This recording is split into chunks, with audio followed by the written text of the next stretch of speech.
And we'd like to invite now Alicia Hoyt to join us in the session. Alicia, are you there? I'm here. Hello, good morning. Can you hear me? Yes, loud and clear. Okay, beautiful. I hope I've joined correctly. Am I free to go ahead at this point? You most certainly are. Thank you.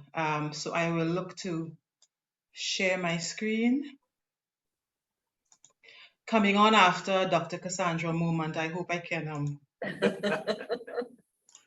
be equal to the task. Here we are. Okay. So good morning, everybody. Thank you for having me here. I want to thank the presenters and the Caribbean Telecommunications Union for this forum. It's really a lovely opportunity. So I've been introduced as a clinical psychologist based in Trinidad and Tobago, but what I feel is of equal importance is the fact that I'm a mother of 5 and a survivor of parenting online during a pandemic.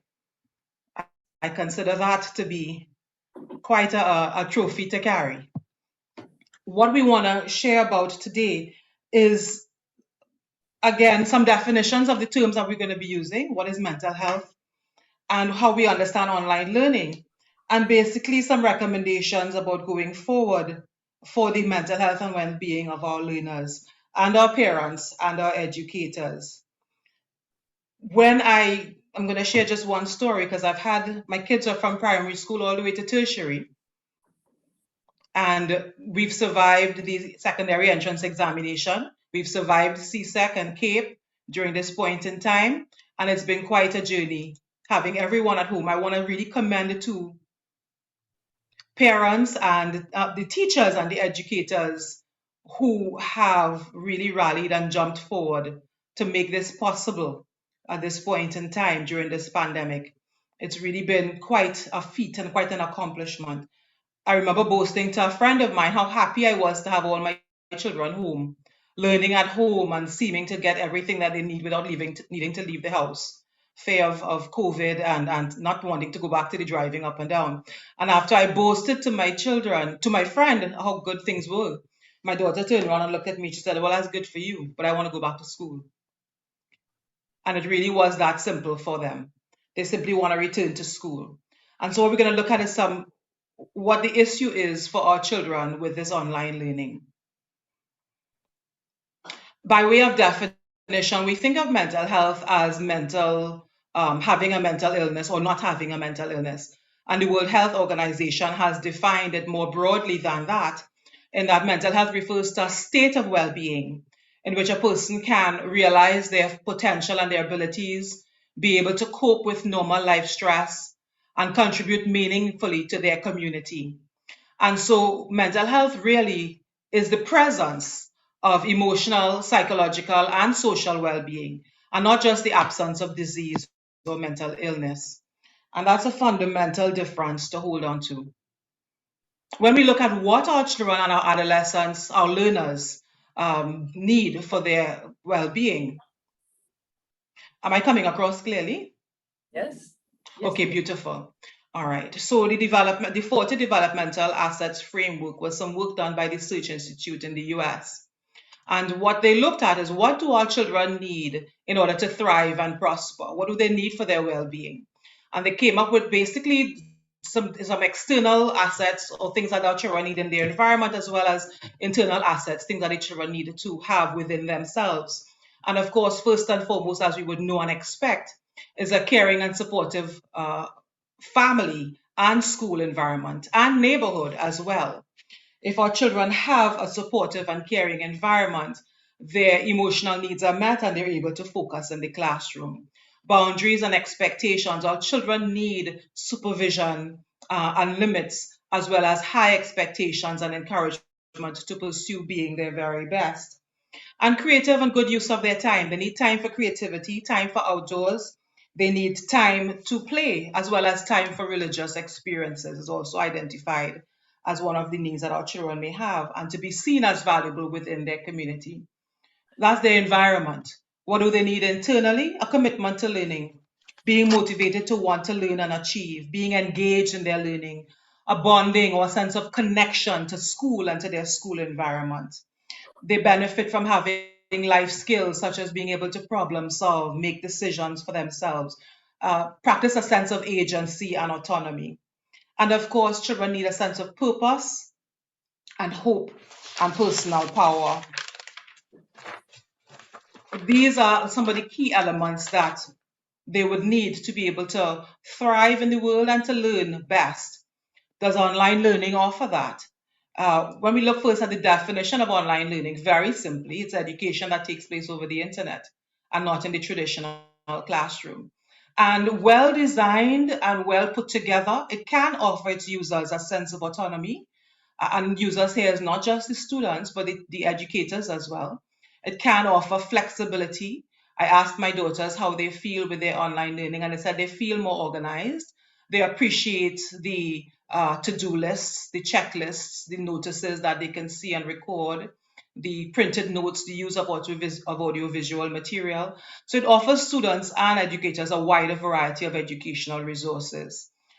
And that boosts and give the children what we just pointed out that they need for learning and for thriving, a sense of independence and motivated to learn.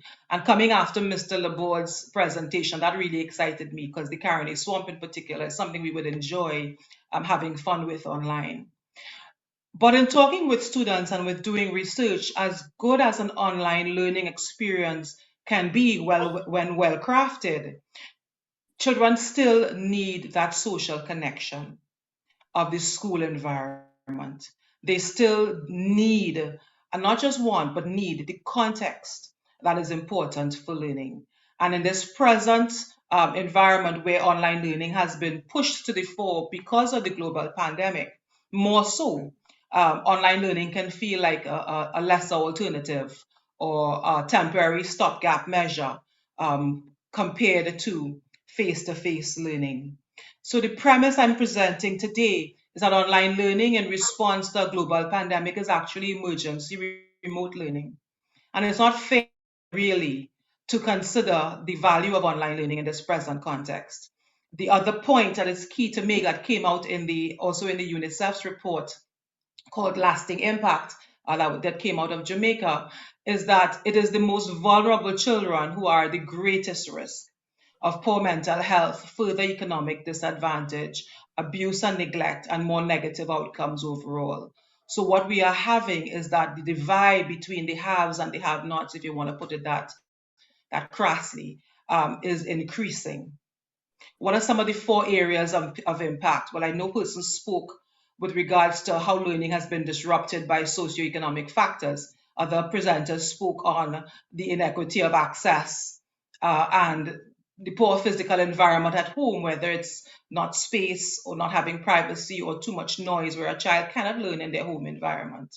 I want to focus on the second aspect, which is that poor parental supervision, because learning has been pushed into the home with this emergency remote learning, and parents have been pushed to the fore as teachers, ill-equipped and ill-prepared and burdened with all the other effects and impacts of this pandemic.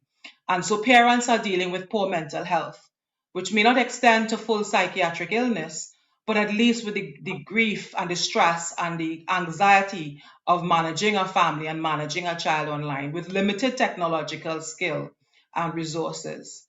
Parents are unable to supervise their kids because they have to supervise younger ones. And again, my heart goes out to parents who are teachers and who have their own children at home to supervise while they are trying to teach their class and doing so valiantly. And to the adults and the caregivers who are under a burden with work stress. Either you have to leave to go to work, wondering what's happening to your kids at home with grandmother or neighbor or big sister.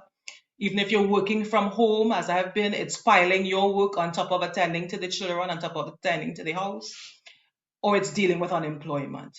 All of which leave the caregivers and the adults unable to give our children what they need. And we all know that parental involvement is key to student and academic success. Another area of impact that I also know will be handled after me is the children's exposure to online dangers, and the top 5 dangers we have highlighted here. Because parents are overwhelmed and caregivers are unavailable, our children have to be online for class. We can't always tell what they're actually doing online. and they can move very smoothly from class to after class. Thank you for Mr. Laborde for offering fun educational alternatives for after school. But too many of our kids are getting lost, meeting people online, looking for that social connection, being exposed to inappropriate content, not just sexual, but inappropriate ideologically as well, and too violent for some ages. Oversharing their personal information, again, because they're looking for that social connection and missing their friends, and maybe giving out more information than they should. Cyberbullying, which is like schoolyard bullying on steroids because it doesn't go away, you don't get away from it, and the risk of addictions and exposure to compulsive behaviors. Developmentally, we have children who have not seen the school environment, our preschoolers, our first year students. 2 years have gone, and children who have started school haven't seen school. And that's a real issue. That's a real issue. And we have colleagues who are concerned about the underdevelopment of our young ones, some of whom are starting to look as if they're developmentally delayed. And we don't know at this point if that can be recovered, if it's a temporary loss, or if it's going to be permanent the longer that this pandemic goes on and our children are out of schools. For our Form 1s who've transitioned from primary into secondary, they haven't seen their classmates, or they've seen them to a limited extent. For a lot of our young ones, there's a loss of interest in socializing at home. The downside of online learning is that it's too much screen time, if you could ever think of a teenager complaining of that. And there's disinterest sometimes or overwhelm with that online learning. And so we have concerns about the developmental gaps that are coming up for our children. The emotional and psychological distress, I think, is most obvious. A colleague of mine, I couldn't put her name because I didn't get a chance to interview her, has quoted in a letter that's going around locally, is that clinicians are seeing severe anxiety, addiction to games, exposure to porn, somatic complaints, depressive moods, anger and irritation, hyperactivity in primary school students. And we're getting more and more cases coming into us with children who have these different needs and these different emotional crises. What can be done? 3 priorities I've listed at the top. I wanted to put a fourth. If there's any benefit that's come out of online learning coming to the fore in this pandemic, it's that mental health is now on the table. It's now a central and core issue and not a side issue anymore. And for that, we're grateful, as sad as that sounds. What can be done? Access to mental health support and psychosocial support can and should be built in onto the online platforms so that there's ready. And one of the presenters spoke about telehealth, referring more so, it seemed, to medicine. But telehealth can also refer to access to mental health counselors for especially the children in the rural or the underserved areas. Equipping educators to be able to teach emotion regulation and social emotional skills to their students. Teach our teachers how to help their students and how to help themselves. The third point, and I hear it all through everyone else's presentations, is that you've been listening to your users, your students, your parents, your educators, and your administrators. Maybe I should put ourselves on that list, the mental health professionals. Listen to your users as to how you can help and bring equity into the system. What is needed right now is to go beyond corporate social responsibility into collaborating with agencies, NGOs, faith-based organizations, governments to boost and support vulnerable children and vulnerable families, the families of children with special needs, the children who are in care homes and institutions within their countries, the children who are in socioeconomically deprived neighborhoods. Work with other agencies to support these families in real time. Parents want to help, but they don't know how. Maybe we can empower and educate parents in ICT so they can be part of the process. Well-designed ICT in education, well-designed online learning, I think as the other presenters have already shown, boosts a child's sense of well-being by providing flexibility and competence and a sense of control. So I'm confident that that will be done in how we design what is available to our children. But we need to facilitate the safe return to in-person classes. Online learning cannot replace in-person teaching, cannot replace our teachers. And so I would like to encourage those involved in telecommunications to support the in-person experience and add to its effectiveness for our children and for our learners, and give us hope for the future by giving children and educators opportunities for scholarship, for developing local content, like the speaker before me, for the children being innovative in their own learning, creating internships where children who excel maybe in ICT can go on into careers and into further study. Our children need hope because the environment has seemed very hopeless. And so, remarkably, as I look at my clock, I seem to be on time with completing my presentation. I hope I didn't go through too quickly, but those are the main areas. It's unfair to to look at online learning in the context, I think, of the global pandemic, when the potential and the value and the power of ICT in education is so much more. I thank you very much for your time, and I think we have a question and answer session now with Ms. Leonard. Thank you very much, Alicia, and you can call me Josiah, and fear not about the Dr. Cassandra moment. I think, I mean, my niece would say my skin was growing all during your presentation, because I think Thank you. infused all of this talk about technology, online learning, digital equity and equity with what is it should be at the center of it, which is the human condition. And I mean, it was a remarkable presentation. I'm not yet seeing any questions. I think you've probably stumped a lot of people with having to think. Sorry. No, well, in a good way.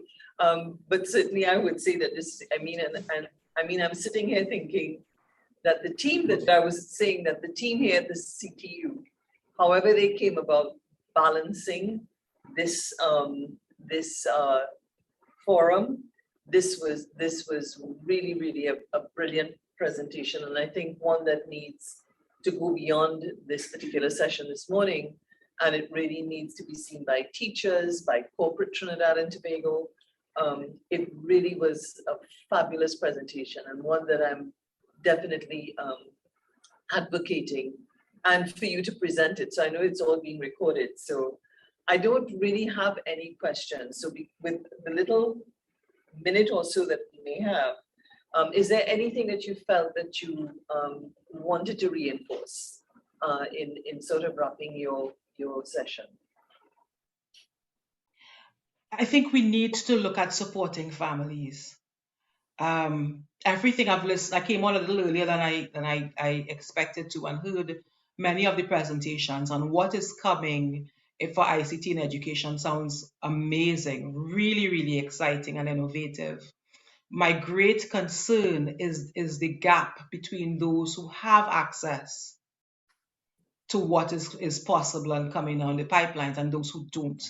And we're going to suffer grave consequences unless we reach the children and the families who do not have the same kind of access to the opportunities that are coming down the pipeline. And so that's why I said it may take going beyond typical corporate social responsibility to really finding innovative ways to address the needs of our families that are struggling, so that everyone has access. You know, Alicia, as we wrap your session, even some of the big thinkers in the management sphere, like McKinsey and the rest, have been really sort of not just hinting, but people have been positing thought leadership on these issues of the fact that we're dealing with maybe the economic, the technological, but we haven't really focused on what is coming down the pipeline. Yes. What is coming down the pipeline. So my question to you would be, you've alluded to it, you've talked about it's no longer CSR. Is it that there may be an initiative or maybe a galvanizing from maybe an association like the clinical psychologists, whatever it is, that can advance the advocacy for putting this in the mix in terms of going forward? Because we really have to be future focusing, not just on economics and continuing, but really the very human dimension, the many variables that we have probably not even yet contemplated. Yes, there would definitely be roles for multidisciplinary teams. And there is a place, I'm advocating on behalf of, I guess, all mental health professionals, all helping professionals, really, social workers down the pipeline as well, for a seat at the table in deciding how we go forward with education. What we need to understand, recent research has found that many of the social ills that we see, whether it's substance use, whether it's psychiatric illness, whatever it is we're seeing in society, criminality and so on, often comes from early childhood experiences that have been very negative. And so going forward is not simply about what access we make available, but addressing the trauma that our children have experienced through this pandemic, because it's not going to go away unless we address it. And the learning losses that our children have experienced on top of that. And so it's going to take real integration, and no one professional group or party holds the answer. There will have to be greater collaboration in terms of how do we go back and cover the losses that we've had. Some people are saying when it was 1 year into the pandemic, they said we had 2 years of learning loss. Now that we're 2 years and I'm hearing 5 and 10 years of learning loss that we have to recoup. So there is a need for a place at the table for helping professionals and mental health professionals, along with educators who've done an amazing job to make sure everybody moves forward. Thank you so much. And I think the first place at the table has been triggered by the Caribbean Telecommunications Unit. I think it's really very insightful that this particular focus was placed in terms of being able to cover the spectrum, to use. Kudos to them, yes. No pun intended on the word spectrum, but yes, the spectrum of what needs to be tackled. Thank you so much. And I'm certainly going to reach out to you because I'm very, very interested in this particular dimension of what you brought to the table. Thank you so much. Thank you, Josiah. It's exciting to talk to you. I've seen you all these years on TV and radio, so it's been a pleasure. Now you're dating me, but okay. All right. Oh, sorry. Thank you very much. No, that's okay. All right. So that was Alicia Hoyt, clinical psychologist, Trinidad and Tobago. And we've had a bit of a shift change, Junior, but Trevor made sure that his presence was continue to be felt in the room by sort of we had some mic open and we heard him sort of intervene. Certainly heard his voice. Certainly heard his voice. I'm joined by Junior McIntyre, who is here at the CTU, and he's going to be moderating the next session, which is Child Online Protection, Northgate College Eduflex, Considerations and Lessons Learned, and the Impact of Online Education, a Parent's Perspective. So it's yours, Junior. Thank you very much, Josiah. And the previous presentation is really an excellent segue into this session that is dealing with the whole issue of the psycho or social cultural issues that we have to face as we move forward in this new dispensation. I have a slide up on screen there, and most everybody should be able to see it. And it speaks to the impact of COVID-19 on education in Caribbean small island developing states. And it's a study that would have been completed by UNESCO, and it gives us a picture, a sense of the scale and the complexity of the issues that we are really dealing with, and the problems and the challenges that we are coping with. You can see from the slide that we have an estimate of over 91,000 teachers and 1.3 million learners in the Caribbean that have been affected by COVID-19 as compared to 1.5 billion learners globally. And those figures are fairly conservative figures. And we know the impact of COVID is much larger than that and much more profound and deeper. So today we're going to talk a bit about that. So we're going to be speaking with teachers, educators. We're going to be speaking with somebody who focuses and deals with parents and interacts with them. And we're going to also be speaking with somebody who is a cybersecurity specialist, looking at the landscape and giving us some insights into what the real issues are. So again, the data implies a lot, and so we will focus a bit on that. So moving into the presentations, let me just introduce the panel. First, we have Mr. Dion Woolton, cybersecurity consultant representing the IT. He is based in Barbados, and Dion is going to be speaking to us on the issues of what we need to know, what we need to be aware of to protect our children's identity and generally keep them safe online And following that, we're going to be having a presentation from Ms. Yolanda Lapierre, is the director of Northgate College, located in Trinidad and Tobago. And Mr. Pierre is going to be speaking about how do you apply technology in practical ways to provide solutions that are unique to us in the region and unique to specifically Northgate, and we prepare schools and to effectively deliver distance learning in a safe environment, as well as we're going to be following up that presentation with another presentation from Mr. Ramdas. He's going to speak to us about how parents prepare for distance learning in homes and in schools, and hearing from the parents' perspective. So let us move straight into the next presentation. I'm going to hand over to Mr. Hulton. Good morning, everyone. Good morning. Good morning. Hope everybody's doing great today. Thank you all for having me at this session. I'm just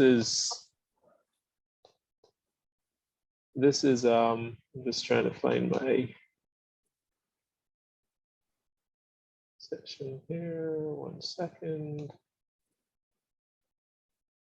I'm sure you can see my screen, and I'm gonna, yes, there we go. So, child online protection is, I'm following from Alicia Hoyt's presentation, I think we're on the right course at this level, right? There's a lot of work that needs to be done across the Caribbean. I, as the IT representative speaking on this topic, is working on a part of a project. This project I'm working on is child online protection, but is kind of like a subset of the overall GIGA project, which is currently being undertaken in the OECS region. But everything that we're going to touch on today has relevance to what we're going to see here.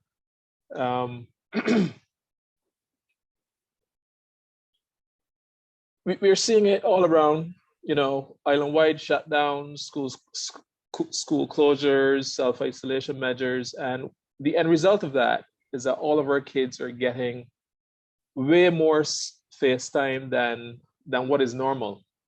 Some online surveys have showed that our youth are spending 6 hours or more on the internet per day. Now, I am a dad of 3 sons, and sometimes it's difficult to know the difference between FaceTime that is constructive or FaceTime that is for school and FaceTime that is for entertainment or just mischievousness. And there's some of that, yeah? We see instances where kids post content like email, home address, where the parents work, stuff like that. They keep the GPS location on.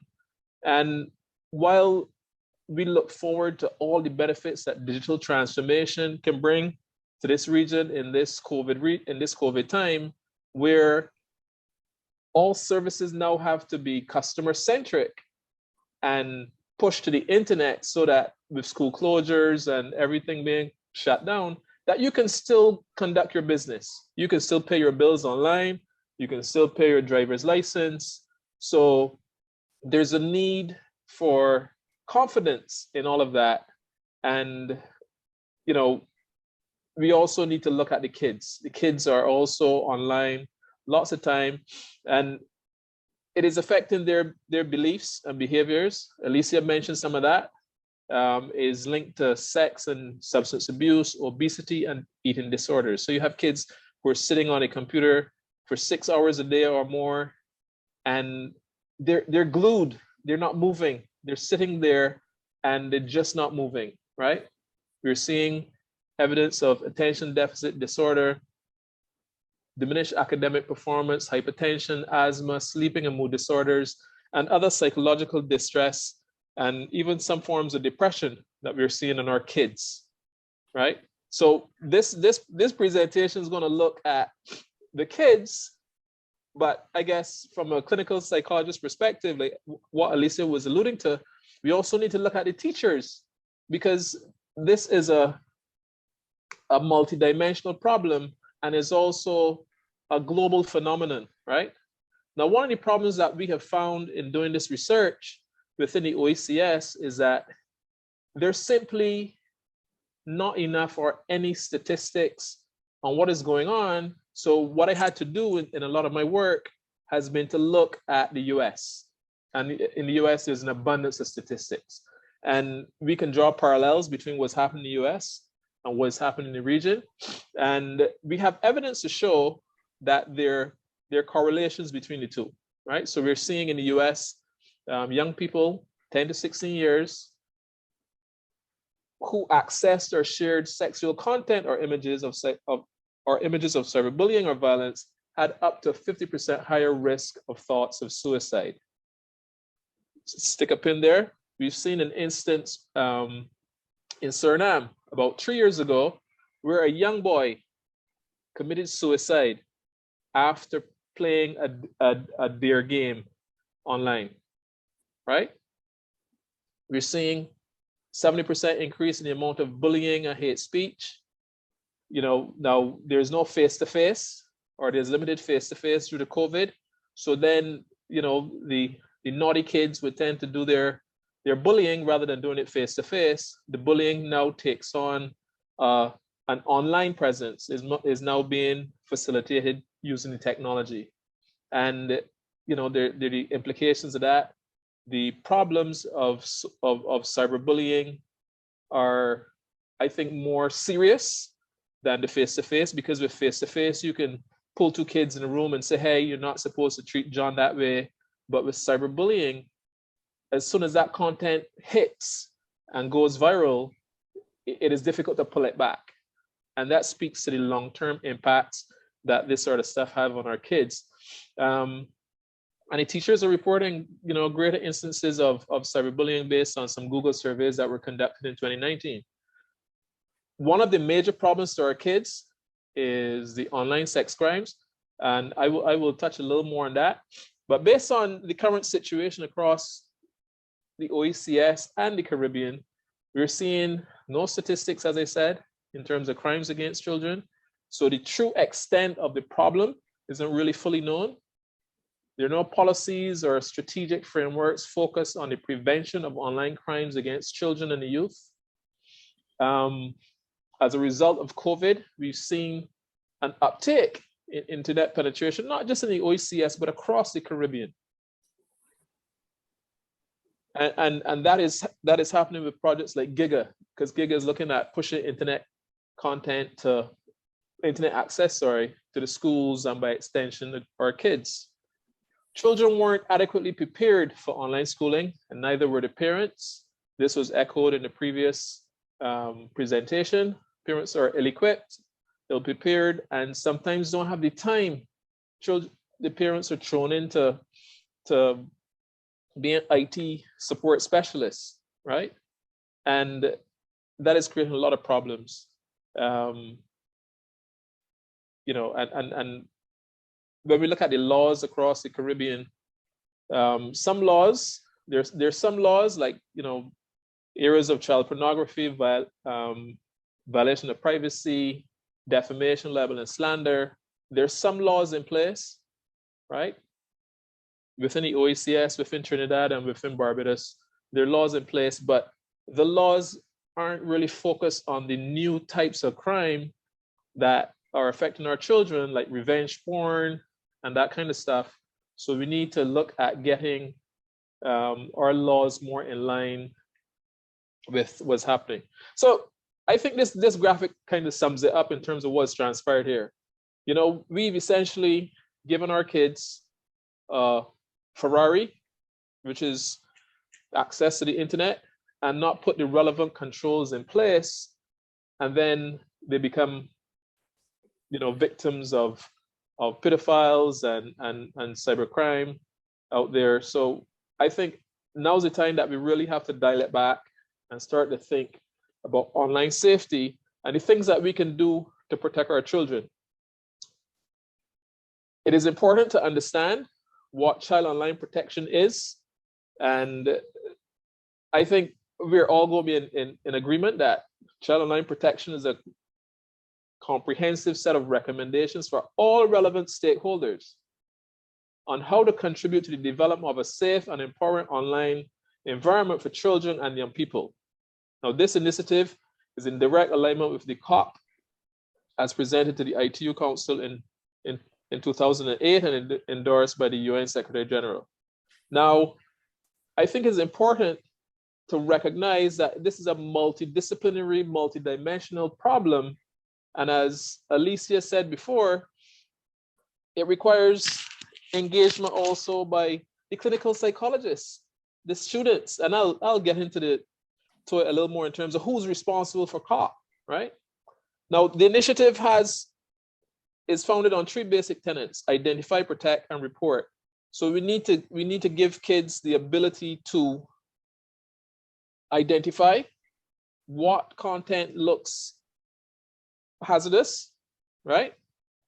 They need to be able to protect themselves, whether it's having good internet antivirus and the like on their device.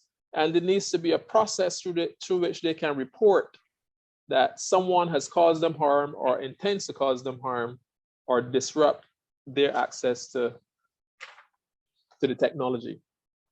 Now, who's responsible? As I said, individuals. So individuals refers to kids, parents, all citizens. We are all responsible for keeping kids safe online as we move forward in this highly digitized area where everybody, not just online schooling, where everybody is going to be having access. And the responsibility isn't just for online schooling, is whenever our kids go online, whenever they touch a mobile phone, a tablet, everyone is responsible. If you look at educators in schools are required to implement filtering and monitoring controls, and teachers and students need to know what the acceptable use of school resources are. So there's a responsibility on the school environment to know, right? Social support services need to be trained to identify early warning signs and how to prevent and provide care. This all starts with internet service providers and the regulators. They need to provide advanced threat intelligence and internet filtering and monitoring, so that if they see suspicious behavior on the internet, that they should report it. Yeah. In terms of judiciary and law enforcement, they need to create an environment where cybercrimes can be reported, investigated, and prosecuted. Regional, international, non-profit organizations like the ITU, CTU, OAS, all have a responsibility to create forums like this and internet governance forums which address the whole topic of making the internet safer for all of our kids and all the users of the internet, right? The industry practitioners, ensure the legal framework is in place to ensure adequate penalties are imposed on cyber-related crimes. And also, we need easy access to technologies that can help protect our kids, whether it's antivirus, whether it's relationships with Microsoft to ensure that we all run the latest and greatest software, which is protected. We need to reach out and ensure that there's this multi-dimensional working group to focus on this topic of being safe online. Now, here are some of the top online dangers that, that our kids are faced with. The first one is themselves. Our kids, as I said before, they're pushing a lot of content out there without understanding the implications of their actions. You have sexual predators, child pornography, cyberbullying, as I alluded to before, violation of privacy, malicious communication, and also cell phone crimes. If you look at some of the risky behaviors that excessive FaceTime is leading to, we have kids who are posting too much personal information, interacting with strangers, playing online games with strangers, sending personal information, visiting X-rated sites, visiting extremist sites and sites that are focused on radicalization, talking about sex with strangers, sending sexually explicit images, posting malicious content to cause harm, distress, or embarrassment it could be to a friend, it could be just for humor, but the end result, it can have long-lasting impact on someone. Now, what we're seeing, we've seen an instance where, you know, and these are things that hit the press. I think it was a 14-year-old girl that was abducted by a Facebook friend. That happened in Trinidad about 4 years ago. 3 years ago, a student chopped off his mom's hand because she took away his cell phone. Again in Trinidad, these are the ones that have made it to the newspapers. But trust me, there are more instances, there are more cases, and the problem is that there are no statistics and places that you can go to get real content on what is going on across the Caribbean. Online predators and child pornography. I think these graphics speak for themselves. The internet allows a level of anonymity, so our kids can be tricked. Our kids don't have the street savvy like how, you know, the adults might. They don't understand. You can't go, it isn't like meeting some person when you go down the road, like your mom or your grandma would say, beware of strangers, don't speak to strangers when you're walking down the road. The internet removes that face-to-face interaction, and you can be anything or anyone on the internet. Look at that scary picture of that 45-year-old man pretending to be a 13-year-old girl, right? Cyberbullying, as I said, is dangerous, has long-lasting implications on our kids, and we need to, all schools need to have a focus on cyberbullying across the Caribbean.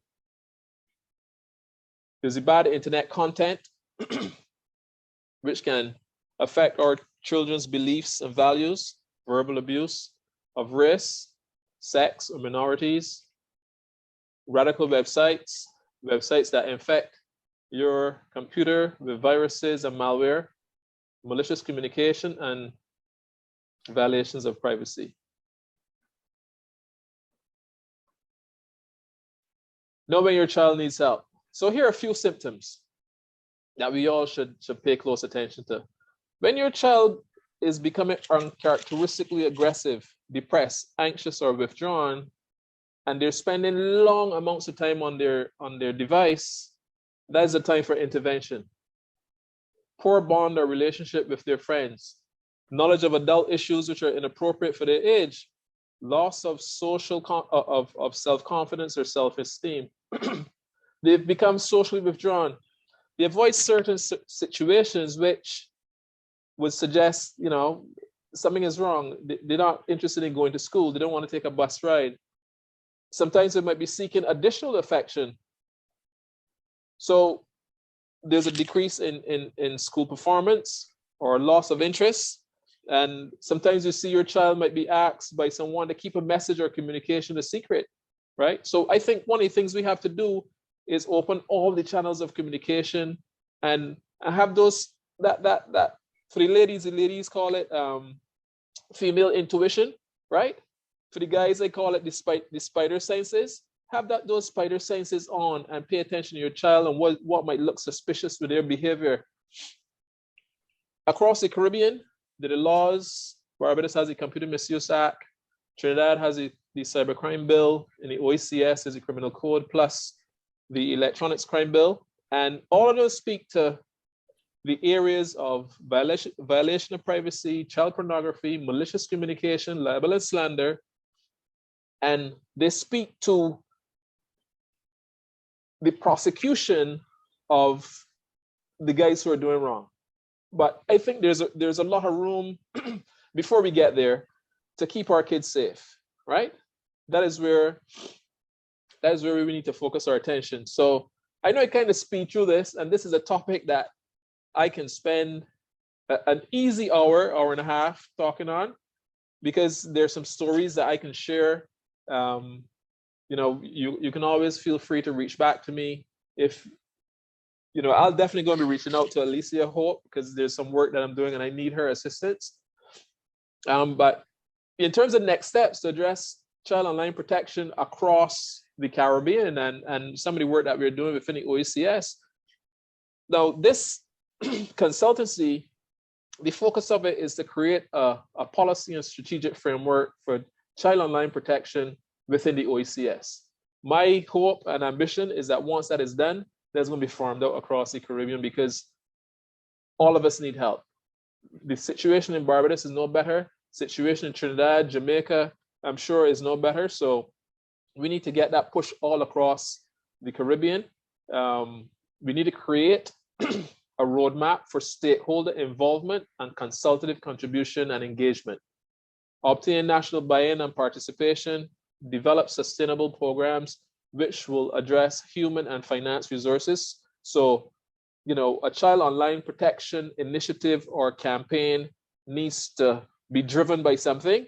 So on the heels of that, it will obviously need to look at developing private public sector partnerships so that content can be delivered that is culturally sensitive and pushed to our kids so that they know how to identify the risk, to our parents so that they can identify the risk as well, the teachers, and everyone who's responsible in keeping our kids safe. And I think that is my final slide. I wish everyone has a great day. You hear the passion in my voice on this topic. If you need to reach me, you can reach me at dion.olton@caribbeancst.com. We speak at all sorts. We've been supporting the CTU and the ITU across the region for probably over 10 years now in raising the banner and raising the flag to say the time is now. But I think with what's happening with COVID, the acceleration of having almost all of our kids online, the time is now. We need to protect our kids. Thank you very much, Dion. Excellent presentation, and we do hear the passion in your voice. I would just ask you to hold on for a bit. We're going to go to the next presentation, but certainly we have a segment of the panel that we will be asking for, you know, questions and answers and interactions. Certainly, I would want you to consider a few questions that I thought of while you were presenting. The whole notion of you know, parents becoming more effective in managing their children's space time. That is something I think we need to get some ideas on how do we manage that in practical ways from your experience. Another thing I would want you to consider is how do we enhance the collection of statistics on cybersecurity issues with the data deficit that we do have. What do we need to do? Some creative ways from your experience and observations that you would have you know, made in your field of work. And a third point I think I would want to mention to you would be the whole issue of public awareness, especially as it relates to the risk that, you know, to address specific cybersecurity risk. We know there are gaps in the legislation and policy prescriptions, but how do we, for instance, find ways to communicate, and what should be the message, what should be the strategies to communicate that we use to communicate to our parents, to children, to teachers, you know, all the stakeholders involved. So, you know, I think that those were a few questions that I came up with, and I just wanted you to kind of, you know, think about it. So before we have those questions, we're going to move on to the next presenter. If I might just interject, Junior. I'm sort of tracking that people are putting questions in the chat. So we'll just remind you that you want your question, which is very important, as opposed to maybe a comment or an exchange, to please put your question in the Q&A so that we can pick up on it very quickly and direct it. Yeah. Thank you very much. Yes, I haven't seen any questions as yet, but we'll be checking, the team is checking to see. So moving forward, I'm really happy and you know, excited to invite Ms. Yolande Lapierre, the director of Northgate College, to present to us some considerations and lessons learned from the experience as an educator at Northgate College. So, Ms. Lapierre, are you on? I am. Thank you very much, Mr. McIntyre. It's nice to be here. Thank you so much to the CTU for inviting me to get an opportunity to share a little bit about our experience at Northgate College. So just to give you a little background about who we are, Northgate College is a private secondary school that is in Trinidad and Tobago, and I am the director of Northgate College, and we are also the school in Trinidad is the core school of the Northgate global system, because there are Northgate schools around the earth. Some of them, we have a partner school in Jamaica. We do have schools in the US. We have schools in various aspects of the African continent, in Uganda, in Kenya, in Nigeria, in Malawi. So we do have quite a few schools around the world, but the one in Trinidad and Tobago is the core school. And so we had the opportunity to pioneer something different when COVID-19 hit, and all schools throughout the globe had to treat with the sudden onset of a transfer to an online system. We had the opportunity to sit as a leadership team and think about what can we do, not only while we were permanently online, but what could be done for when we return to some form of a hybrid system. And so that's what I'm going to spend 10 minutes to speak about, just to share what our experience has been. There have been some things that we've learned, and there certainly have been some things that we are still learning. So even in this presentation, we are not in any way saying that everything is completely covered. I think that's the beauty of education and of pioneering something. You discover things as you are going along.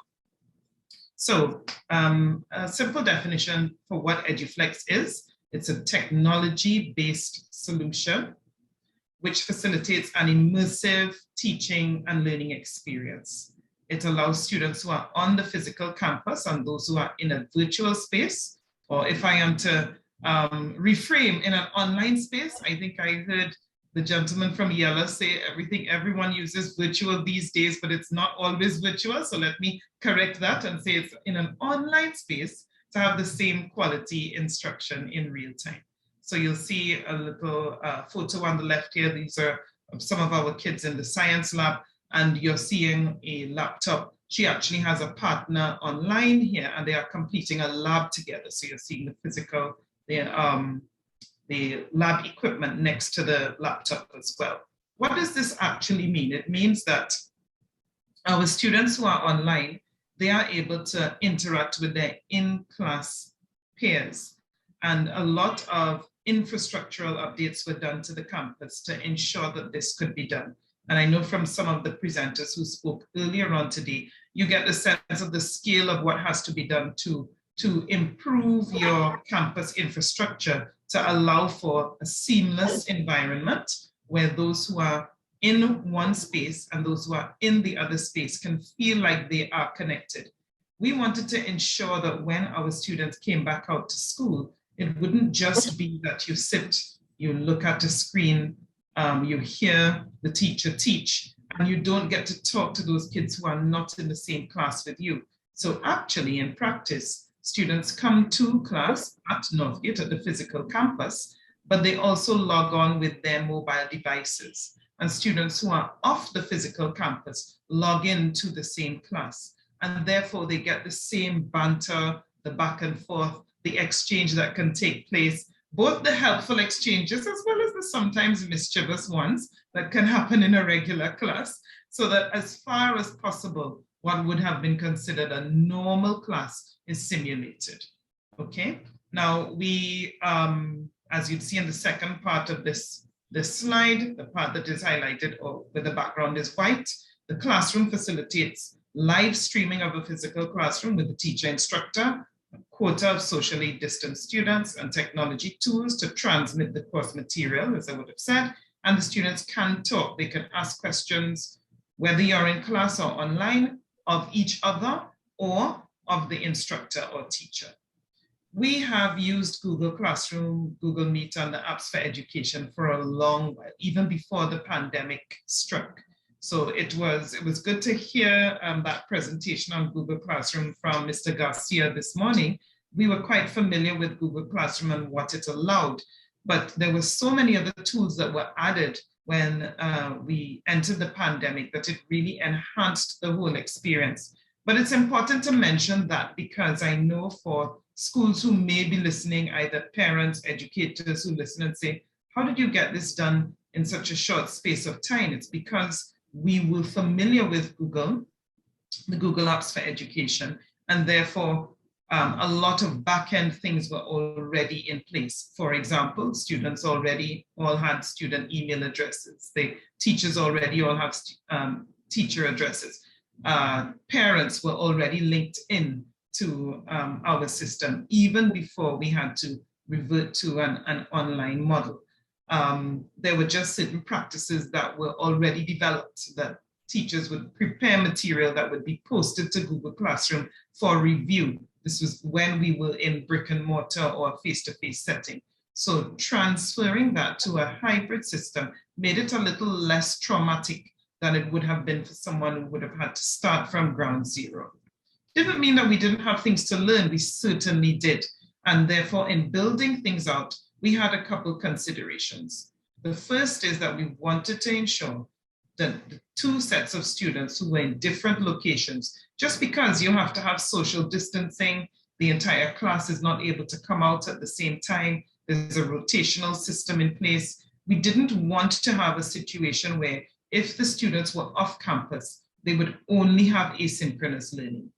Can there be a way that we could have them taught at the same time? And that's what Eduflex solves, that yes, we can teach them, even if you're not on the, not in the same physical space. And there should be no difference in the quality of instruction. And that has been our experience. With students who are online will say, yeah, I feel like if I'm right there, I don't feel as if I am on the outside kind of peering in at the real action that's happening on the campus. I feel as if I'm actually in the class.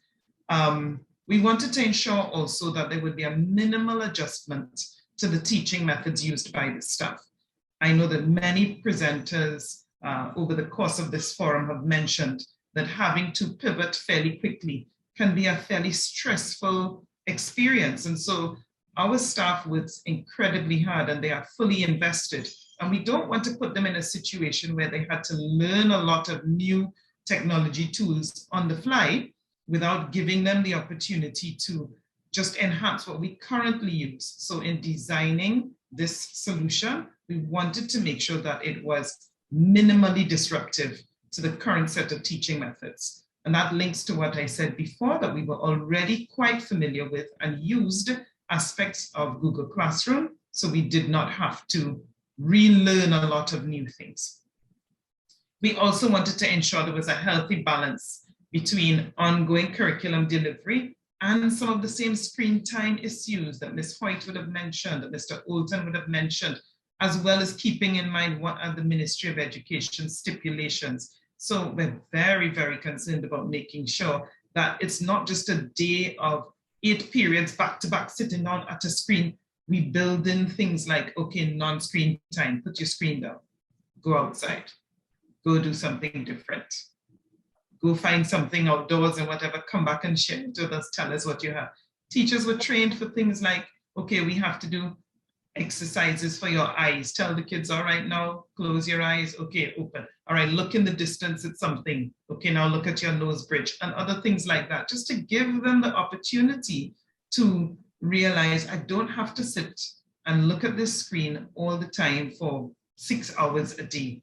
So we built things into our system to help our kids to model the right balance and to help them to practice these things as well. And the final thing I'd mentioned with a key consideration is that our school community is quite vibrant, and in having to build out a hybrid model, and even the virtual one, which was before we got the opportunity to return to class, we wanted to make sure that we didn't compromise the quality of school life. So there are things that we ensured we maintained, like let's do virtual sport activities together. Let's have a weekly challenge. So we have photo of the week. The kids are encouraged to go outside, find your photos, come and share them. And when we have our school assembly, we get to see different things that you did outdoors. Like our virtual 5K, go run a 5K, post your time. Let's celebrate the top 10 winners. So that there are things that we do as a school that are not just based on what's the curriculum content, how is this linked to my CXC exams. We're talking about school life that must continue in a wholesome way in a hybrid system that is probably going to be with us for a while, because the pandemic is not going away anytime soon. So final slide, what are some lessons that we learned? And I'll sum them up fairly quickly. Leadership is important. Leadership is important. You must have a leadership core that can talk through these issues, a leadership core that is trusted so that people can give you open feedback and candid feedback, and you can take that feedback into how we can plan for the next version of whatever model or solution your school comes up with to treat with the current circumstances. Staff support is critical. We can have a plan, we can sit down and work out, come up with an idea and say, we think that this is something that can work, but you must have your staff behind you. And my staff has been wonderful in that regard. Just as a part of our school, our culture is very much, it encourages innovation. It encourages staff members saying, I found something new, let me come and share what we have found. Do you think we can try this new thing? It might be a possible solution to an issue that we've been seeing. And therefore, because the staff is invested and empowered to try new things, making changes becomes much easier. Staff and student relationship. I do want to circulate a little bit on this because it was one of the things that Ms. White touched on.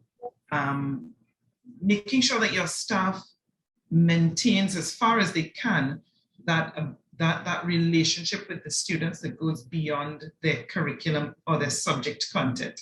Simple example. I remember once one of our teachers sharing that he found it was much easier to start the class with just talking about whatever was the topic of the day.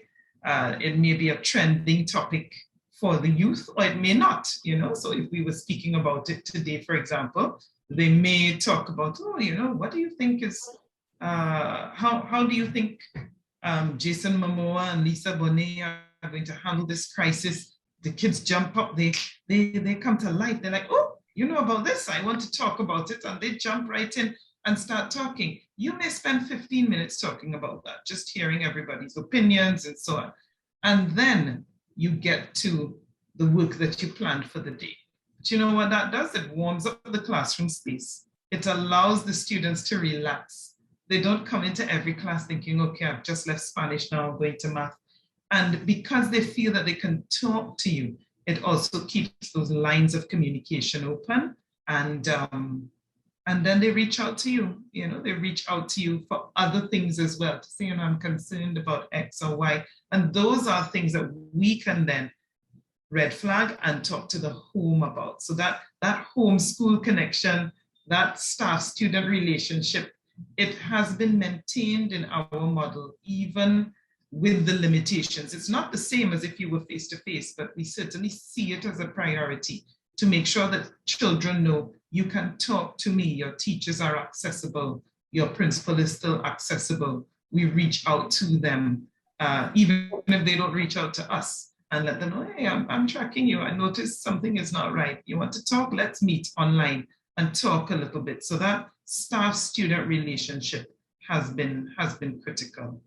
And as I said, homeschool connection, sometimes in just sending, parents are always involved. We keep them up to date, not only with email, but like with little videos, monthly videos of these are some of the things that we're doing. We provide sight lines because they no longer come to the physical campus. So we have to give them a sense of what's going on. We pioneered our virtual parent days because we said, look, you can't see us every week when you pop in. So at least once a term or once a year, let's meet with you and give you that one-on-one feedback. These are things that we have learned that have helped to make the hybrid system that we have, the Eduflex system, much more human, if I can use that term. It's not cold, it's not sterile. It has been able to move from a face-to-face interaction to a partial and a technology-based interaction that doesn't feel cold or removed. Very much who we are as Northgate hybrid is who we were as Northgate in person since we've existed. So that's it, just getting an opportunity to share with you our experience. And I hope that it was able to provide encouragement to fellow educators, teachers, parents, and stakeholders in this space. Thanks. Excellent, Ms. Lapierre. This is really interesting and exciting to hear. And I'm intrigued with what you said. You spoke about the whole collaborative environment, that environment that engenders sharing and partnership. So you're partnering, you're triangulating that relationship between the school, the children, the parents, and from that is the basis from which all the innovation takes place, all the ideas emerge, and it's really this is novel and this is interesting, and I'm not sure if it exists elsewhere, but that collaboration and sharing, and that is unique, and that's the basis from it. So it doesn't start with the technology. It starts with a philosophy that underpins everything that you do. And so you can get that cooperation. There is an issue to get teachers on board, to get parents on board, that is built as part of the system. And Oh yeah, I want to say that was a fabulous presentation. I never had even heard of Northgate prior to your presentation. And of course, because it's a private school. But while you were presenting, I was thinking to myself that I know that one operates in a quote unquote competitive environment when you think about whether it's in the public school system with results and so on, and you're a private institution, but certainly that you've managed to cull a template and a methodology. I guess in your terms, you would say a pedagogy, whatever, but I would say methodology, which actually other educators in particular could benefit from, which would lead me to ask a very, sort of off-track question. I would imagine, and it's related to a question in the chat that was really meant for Alicia, and that was someone asking about the role of teachers' unions in understanding these crucial connections and collaborations with all stakeholders to ensure equity and social and emotional well-being. Well, I don't know if you have unionized teachers, but it comes back to the question of the way in which you've developed that sort of system that does include teachers and how educators can benefit from that kind of approach. You want to comment there? So I can certainly speak from our teachers' vantage point. For us, I would say it starts with selection, recruitment and selection, how teachers are recruited for our purposes. And I know that it is very different from how it is done in the public system. But a teacher or an educator at heart has to be someone who cares about his charges or her charges. You can't get into education and be blasé or be non-committal.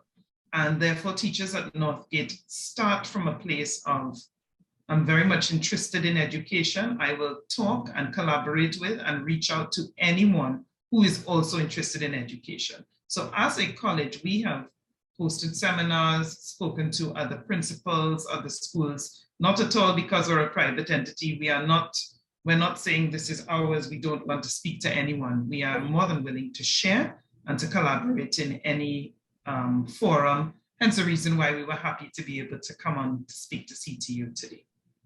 Thank you very much. Yeah. Thank you very much, Ms. Lapierre, for sharing. And I'll ask you to stay on it as well, because we have a few questions we want to pose at the end. So we're going to be moving on to our next presenter, Mr. Ramdas, and he's going to be speaking to us at, from the perspective of the parent, essentially how, Mr. Ramdas deals with parents on a larger scale. So we're going to hear from him, and he is the director of Restore, a Sense of I Can. And so, Mr. Ramdas, are you on? I am on. Hi, good morning. Good morning. Great. Okay, so huge good morning to the CTU's team, and thank you for having me here this morning. Mr. McIntyre, Ms. Leonard, hi, Josiah, and all the other listeners. I don't know if I could seek your permission, sir, to be informal and to talk, as we say in Trinidad, brass tacks about parents. So I don't want to present about what parents are going through, because you know what, you all know that. Let's get some heart-to-heart brass tacks, talk about what we're experiencing as parents and perhaps what we can do about it. So do you know, have I all go on that, and any problems you deal with your administration? Yes? That's all. Right, great. So the thing is, you could go ahead and light up the chat, right? Go ahead and light up the chat and spam it. They'll figure out how to filter it after. But how many of you all here are not just parents, but you have a parent who's currently in the education system? And I think Alicia should have been the one here talking about 5 kids from, I think she said preschool, I can't remember, it's preschool to university. So she really had a broad spectrum spread. How many of you all are parents right now, or would have been a parent or know a parent? And the reality is, as a parent, the bottom line, underlying thing that we would want is what's best for our children. We'll come to education just. We want our kids to be happy. We want our kids to have the things that we perhaps didn't want. And unfortunately, some of us want our kid to live the dreams that we have. And what happens is that once there's a gap between what you want for your kids and what we perceive is happening, we try to fill that gap. And the problem we're in right now is that because of the environment that we've been thrown into, we don't have the resources, we don't have the know-how, we sometimes don't even understand what's happening, and not being able to fill that gap is bringing a tremendous amount of pressure to us. Because let's try and understand what a school means to a parent. A school, I mean, we speak a lot about academics. A school definitely is where you send your children to become academics, and permit me to send, is my opinion, an outdated academic system. But that's where we send our kids, because you'll go there and you'll graduate boy, and you'll come out, you'll graduate girl, and you'll get a job and you'll fix your life, get a good government job, they can't fire you. That's who thought. And then, I don't know if that's true for CTU too, that's why Josiah laughed. But you have the academic learning, right? Then you have, but the school is the place where your kids get their social development. That's where they make friends. I have friends from primary school who are like closer than biological brothers and sisters.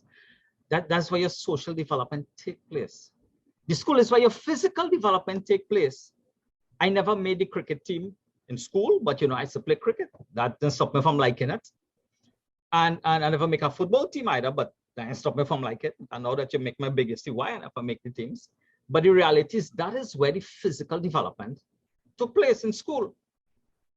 And then for a lot of parents in Trinidad, I know we're speaking to a broader audience, and I'm not sure of all the regions, how you operate, but in Trinidad and Tobago, for a lot of parents, the school is where your child got breakfast, and the school is where your child got lunch.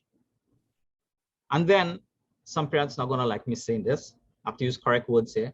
The school is where you send your children to get babysit for the day, so you could do what you have to do, but no, not babysit, supervise. So the school is where supervision happens, so that we as parents could live our lives, or just go to work or whatever it might be. And then bam, remove all of it, just swept away because of the situation we're in.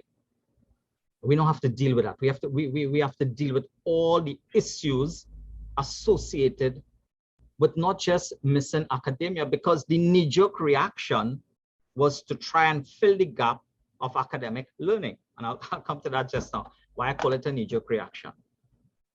But as parents, what are some of the things we had to deal with immediately? And I'm going to ask you a question just now, and please respond in chat, right? Financial. That was the cry in the beginning, financial. Financial meaning we as parents, a lot of us lost income, had reduced income, end up, all of us, and that has nothing to do with being in a sector or socioeconomic sector, or it happened across the board. But because of the divide, I think Alicia spoke about that, there's a huge gap in that divide. Why the financial affected specifically education? Because that's what I'm speaking about, parents in education. The reality is devices and connectivity is where financial came in. So many parents, you'll be surprised. I mean, I'm part of a nonprofit organization, and I'm speaking from that point of view. And I'll speak about, I won't say solution, but stuff that parents got together with us and did. And there are thousands, not one, not two, thousands of parents who did not have devices for their kids to use at home and connectivity. And if you have multiple kids, that's a whole different ballgame. Because if you have multiple kids like Alicia, and the spectrum is such that someone, preschool or different kind of school, and you have multiple kids in the house needing devices. And then on top of that, we need devices as parents to work if you're working from home. Next issue, so that's where financial come in. In addition to financial issues related to that, what about the other issues like what I'm speaking about, supervision? All of a sudden, as parents, we now have to supervise our child's learning. We're not trained to do that. We're not accustomed doing it. But in addition to having to supervise their learning and their behavioral pattern and everything else, we also have to try and work. I work closely with teachers, and so I could speak a lot about teachers. It's a nightmare. I think one of your speakers spoke about it. For a teacher to be a teacher and supervise 2 kids home and try and supervise everything that's happening online. Supervision, major issue that we probably need to discuss. And then, of course, there are lots of concerns. Because our movement to digital, and permit me to make a controversial statement, there's a lot of intelligent people who are judging digital education based on the responses and what's happening because of a knee-jerk reaction being pushed into a digital system. And I'm saying that you can't judge it like that. That's like taking a young child, dropping them in a river, white water, rushing, and they can't handle it, and then you make a decision. Because I have a doctorate and I understand human everything, I am making a decision that human beings are not designed to swim. You cannot judge the education results and what's happening right now and say, okay, digital is working or digital is not working, because we were pushed into an environment, we were pushed into a situation that we were not prepared for. Our teachers are not trained to be online teaching. Our content, I mean, I was so impressed with, get right, our Kenaton's presentation and the kind of content that he's putting to the table and all of that. But that's not out there for everything as yet, but we're gonna get there. So a lot of concern is with respect to the child's progress. I've dealt with literally a couple thousand parents over the last year or two based on the organization wing. And the general consensus is that parents are not satisfied with the progress of the child. Well, you know, I had a next one, and when he was in standard 5, he didn't know blah, blah, blah, and this one. But because the progress in the minds of the parents is not where it should be right now.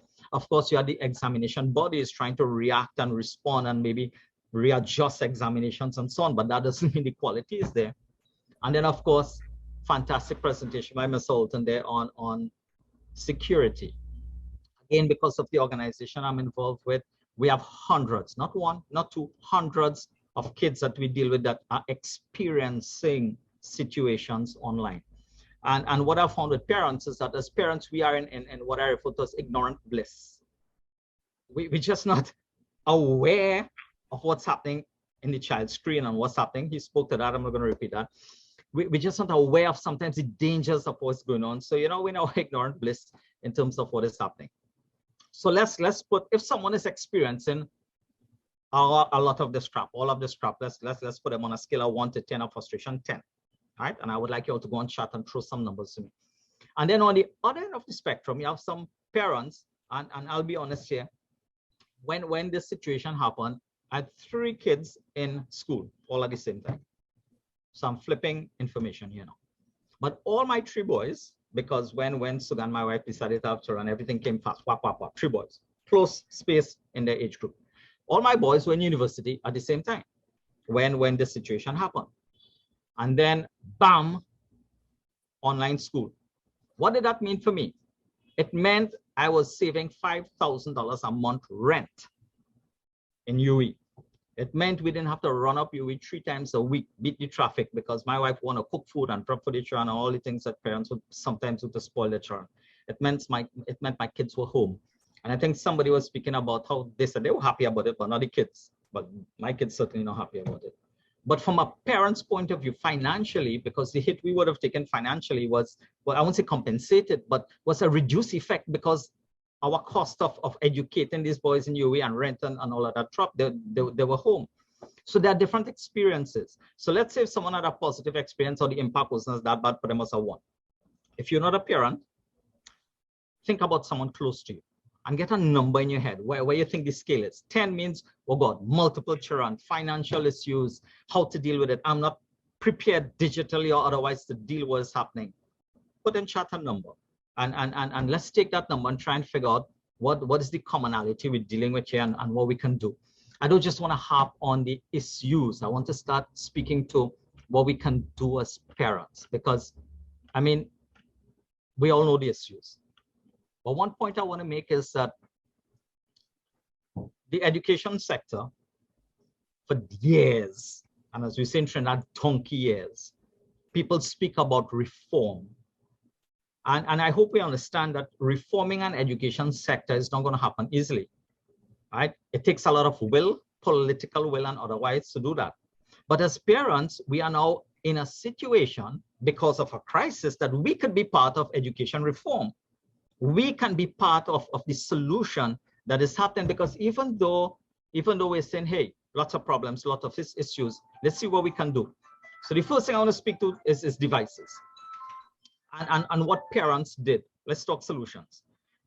A whole group of parents got involved with us, and we started to collect scrap computers. Anything you have to give away, give it away. And I could tell you something, in the last year and a half, 2,000 devices were refurbished by parents and students and pushed back into the system. Actually, RSC got an EMA, one of the awards for doing a project like that. I'm not saying we're not crying. Yes, we're crying. I wish CSR initiatives will give all people a new device, and we have a new device, but it's not going to happen like that. But if you're getting a device, and I want to be a little negative here, of those 2,000 computers we gave out, so many parents, I mean, the basic care that's required, you know, I mean, and even supervision. So many devices come back and your children have Roblox in it, and it have this one, and they go on porn site, and it have viruses and all kind of bunch. And it's like we gotta be a little more responsible as parents, because it's because it's thrown on us, and we're accustomed for teachers and educators to be doing that for us. The reality is, as parents, we need to know we have to be doing part of that. And it's a huge thing, and somebody spoke to it, is our parents, we're not totally digitally literate. Not all of us are. And we got to make that effort. We got to make that effort to understand what is happening behind the scenes. We got to become digital literate. And tell you something, you don't have to go on and do any kind of MIT course to become digital literate. Again, as an organization, like we've been doing camps for probably more than a year now for parents and students. We have over 1,000 parents who attended camps. And now we started to integrate the camps. So now we have the students and the parents mixing, and parents coming and learning app development. And we have a program where we have like about 50 kids teaching parents. They're not teaching their own parent. Huh? Learning from your own child is one of the hardest things. They'll come and look at you as if where the ignorance come from. But having other kids teach you and support you. But as parents, we can do that. We need to make a decision. You know what? I am responsible for me. And if I'm responsible for me, I heard in a session we went yesterday, you cannot pour from an empty cup. If you can't pour from an empty cup, bro, we need to fill. Sis, we need to fill our cups ourselves. So we need to start becoming. We need to start being a little more open and discussion with our kids and understanding their digital world. There was already a gap with our kids' digital world and ours, but that gap was being dealt with socially because there was an environment in school. Now it's been dealt with because there's no geographic boundaries again. You know, don't feel because your child going to a fancy school somewhere or not going to a fancy school, they're not being exposed to any and everybody online. It is happening. You probably don't know it's happening, but it is happening. You have your child in a room where you can't see the screen and they're there whole day. Not as a parent. You better put that screen where every time you're walking, they know you're watching the screen. And then you get the child a headphone set, you're not even hearing what's going on. Of course, if you have multiple children, you have no choice. But hear what's going on, take off the TV. A lot of our parents, we find ourselves in a position where we stuck home. So we become Netflixers and HBO Flixers and all that. And we binge watching all kind of, I ain't saying don't do that because we need stress relief also. We need to have our social life. But what I'm saying is, as parents, we have to get involved there. And here's one. I want to say that as parents, I didn't like to hear. We have to stop playing the blame game. I'm involved with principals and teachers. We have to stop playing the blame game because, you know, it's not the teacher's fault. It's not the principal's fault. It's not the minister's fault. It is a situation that happened and we have to live with it. And how can we be more collaborative and work with the educators? And one last quick suggestion, because I realize time allocated to me is gone. Form groups with other parents. I'm encouraging something right now. You know, a lot of parents, like I use Discord, right? And the first thing you hear, Discord, why guys are gamers and you have porn in Discord? Well, you have porn in Google too. You have porn all about the place. Learn to manage it.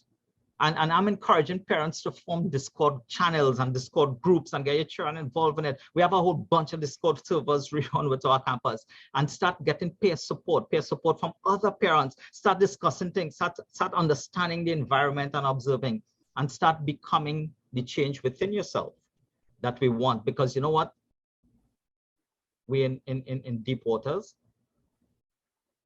but we're in a position where we have the opportunity to get that education reform that is so badly needed. The gift of this crisis is going to be the change, but we're gonna decide how we're coming out of this. Some will come out alive, some will not. Some will come out better, some will not. But you know what? Find somewhere inside you, a place of spiritual depth. I'm not gonna preach education. Find a place inside you so that you could fill your cup and then water your children because they need it. Time run out on me, sir. Thank you for allowing me to just spill. Thank you very much for keeping it real. And I know you don't like the formality, so I'll refer to you as Raj. Thank you, sir. Mr. Ramdas as Raj. And so, you know, you're keeping it real. You really, and I like the perspective you're bringing. You're bringing it from a parent's perspective, and the personal responsibility that the parents has to take to deal with the real issues before them. And so it's not a matter of throwing your hands up in the air. There is support, but you have to be willing, and you have to be willing to leverage that support. And so that is really excellent. Thank you very much for that presentation. So we heard from 3 presenters, and we just want to get to some questions and responses now. We have one question in the chat here. It's from Alicia Carter Fisher.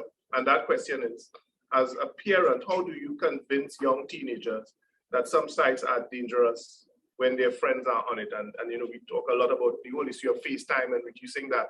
And I would want, I suppose, to hear feedback from all the presenters on that question, because it's topical. And I'll probably start with Dion. Dion, how would you respond to that question? You spoke about reducing FaceTime, and do you have any suggestions in that area? I think the last presenter, Mr. Ramdas, would have mentioned some key things. Yeah, I think parents need to be more involved, and it's difficult. It's a difficult proposition to be more involved in policing your kids while you yourself have to work. Some parents, I have a business partner who he has 2 kids, and his 2 kids, one is 6 and one is 12, and is a difficult proposition to work. And also you have a 6-year-old who needs supervision, right? It's really difficult. So how do you manage? There's no easy answer. I told my parent, there's no easy answer, but I think one of the things that I do, and look at my own personal experience, I ensure that my kids' computers are visible from the door. The screens are visible from the door, so they don't know when I turn up at the door. And the doors are always left open in my house, no closed doors. Yeah. So I get to see what they do. I go check the history to see the places that they've been going. And being a technocrat, and all parents aren't technocrats, I don't even need to touch their computer. I can log on to my modem and see who's going to which sites, right? So when they tell me, oh, daddy, I wasn't on YouTube, I know you were on YouTube. So I think one of the things too, you also have to set clear guidelines. There's some things that are not acceptable when you're doing your online schooling. And the online schooling is different for different islands, because like for Barbados, we've been online schooling since the start of September, right? But for other islands, like in the OECS, there are some schools that have face-to-face school. Some schools have rotation. So the problem is different. There are different magnitudes of that problem that we're seeing across the Caribbean. But for me personally, as I said, put guidelines in place, set boundaries, let kids know the boundaries, what you should do during school time, what sort of sites you should not go to, and you need to be able to police them as well. But it's difficult. And just a follow-up question to that, and before I move on to Mr. Pierre, you mentioned the whole issue of a lack of policy prescriptions and the regulations, laws, legislative positions on cybersecurity that is actually enforced. And so my question is, and it came up in the chat as well, are there any other solutions in the area of public persuasion or public announcements, or some awareness campaign that we can probably start to focus on, just to raise awareness, to address the policy gaps, even they might be in small areas, but Yeah, so some of the islands across the Caribbean have logged on to the Get Safe online campaigns, which is out of the UK, right? But then when you look at the uptake, we're not seeing the change in behaviors that we would like. We're not seeing the number of kids going to those sites to make themselves avail of the content, right? So that is a problem. And I think to get our kids and get our communities aware of the risk more. So one area is awareness, and two, how to navigate this whole thing is to produce a program which is from our people to our people. So when I speak to you, right, I speak to you not as an American trying to get American content down the throats of a Bajan or a Trinidadian. I speak to you as a regional man who has experienced identity theft, violation of privacy, and I relate it back to you in your language. So a lot of the programs that we need to move to get our kids and our citizens aware needs to be from our people to our people. Understanding the cultural nuances, right? That is the only way we're going to move this needle, right? That is the only way. Yes, I like the whole notion of being culturally relevant and developing content for ourselves that we can relate to get the message across. Yeah. Yeah, and so that is really excellent. Thanks a lot at the end. I just have one final question. I know we have to wrap up. One question for Mr. Pierre. And that question really is the whole, you spoke a lot about the collaboration at school and the relationships that have been forged between parents and teachers and the students. And so, I want to get a little more insight into that relationship, and how would you use that relationship to address issues of parenting in terms of children. How do they, the challenges we have now in the midst of the pandemic, reducing the face time, all right, and issues that children would have with engaging with remote learning, and how do you, are there any solutions, any specific strategies? And that question is directed to Mr. Pierre, how do you strategize? I know the relationship is there already. How do you build upon that to assist deal with some of these issues, like in reducing face time, and educating parents, in ways that they can inform their children, or better supervise their children at home while they are online. So I don't know if Mr. Pierre has a response. Yes. I think I can answer that by linking it to the question that I think was posted that you said was posted as a question from the participant. I believe it may have been a parent or a teacher who asked, how do you convince, I think that's the word that they used, how do you convince your child that some sites should be sites that they don't visit? And from our experience, it really is an issue of relationships and negotiating or using those relationships, those positive relationships, to help to positively influence the children in the right direction. I fully agree with and with Mr. Olton that there are some things that as a parent you'd be able to do, check the history and browser and all the other stuff and use the technological solutions. But the thing from our experience is that the children are looking for something where they can bond, or that they have in common. And therefore they may visit sites and places where they're in search of something that is missing from that social interaction. And so what we do is try to find ways for the kids to still be able to meet online, but they're not necessarily meeting to do work. I believe Mr. Ramdas spoke about that, where he was talking about, have your Discord groups and so on, so that they can meet, they can talk. You find alternative forms or things that can attract or pull the kids in a more positive direction. And we also encourage looking out for each other. I suppose you may almost call it kind of like a neighborhood watch on a class level, so that you are looking out for each other.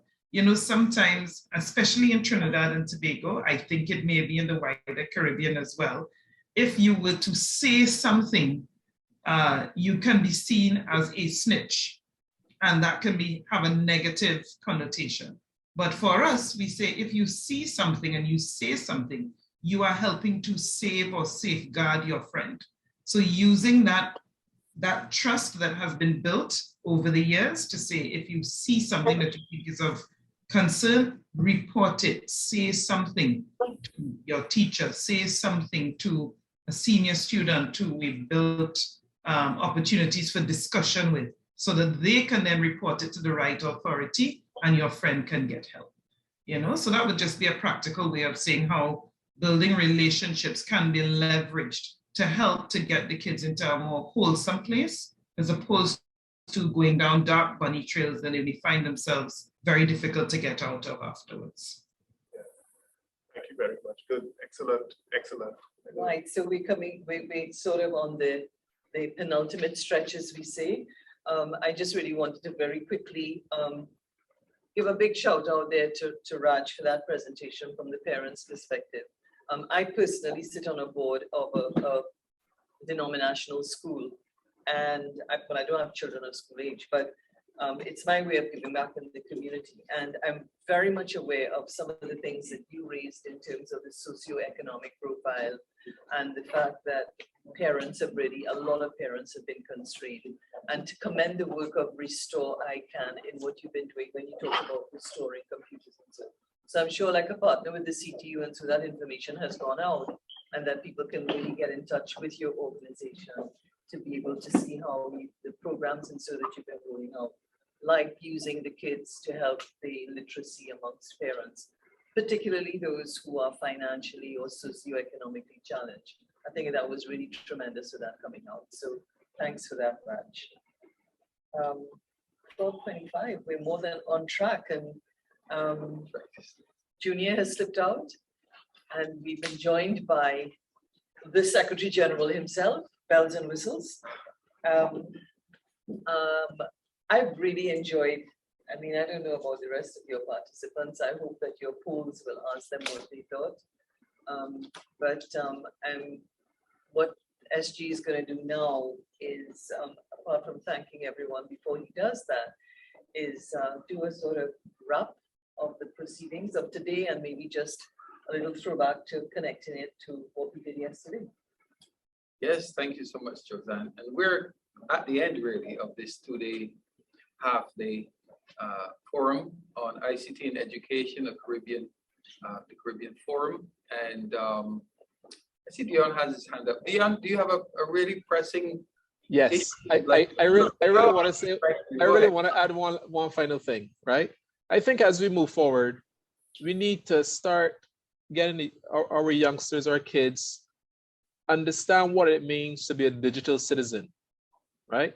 And what their behavior. So that, I think that kind of sums it up. To be a digital citizen, whether you're 6 years old, 10 years old, 18 years old, these are the new responsibilities of digital citizens, right? And once we can clearly articulate that to our kids, then our kids will start to make better decisions for themselves, because once you go digital, it's difficult to pull it back, right? So I think that is, from here going forward, I think we need to start looking at, what our digital identity is going to look like from here, and how we need to behave and all that great stuff. That's my final contribution. Thank you. Thanks for that. And I actually, I like this saying, it takes a village to raise a child. I think it has African origins, and it is so true. And how do we, in this new environment, create that village, that virtual village, maybe that meta village, that would allow us to raise our children in the right way, in this new context. So thank you for that. We are wrapping up, and I want to thank you because this forum, ICT and Education, is a follow-on from our CTU ICT Week held in September last year. But we really felt that we could not do justice to the issue of ICT and education within that 5 days because we dealt with so many other issues. The theme of that was digital transformation post-COVID-19. And we dealt with digital transformation of the public service, digital skills, digital identity, creating a single regulator, technology solutions, creating a regional travel bubble. We had so many partners working with us on that. But we felt that there needed to be a specific focus on ICT and education, and this is why we held this two-day forum in partnership with UNESCO, ITU, and with the support of the OECS. The themes, we looked, of course, at the progress made since the 2012 forum in Barbados a decade ago, before there was a pandemic, before there was this imperative, global imperative, and certainly a national and regional imperative to push our children towards online learning almost immediately. And then we recognized that there were huge gaps, as pointed out by the ITU representative, in relation to connectivity. It's so critical. Without connectivity, we could forget about online learning. Well, I shouldn't say that because YSAT has also demonstrated that there are other means by which you can, like traditional television, traditional media, radio, and so that you can push content. But the truth is, it is not as rich an experience if you talk about internet access, access to smart devices, and so on. So there's still a bit of a disadvantage. And so we looked at the progress made since Barbados 2012.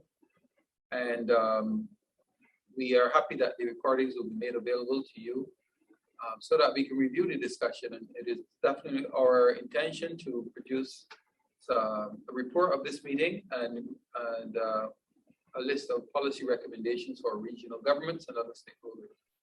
We looked at the competency framework also that was presented at that conference in Barbados 10 years ago, and what has happened, where it has been implemented. And we saw in Dominica, and certainly in the case of the Caribbean Examinations Council, that it is in fact being used and it is guiding their own development of the curriculum and of the syllabus.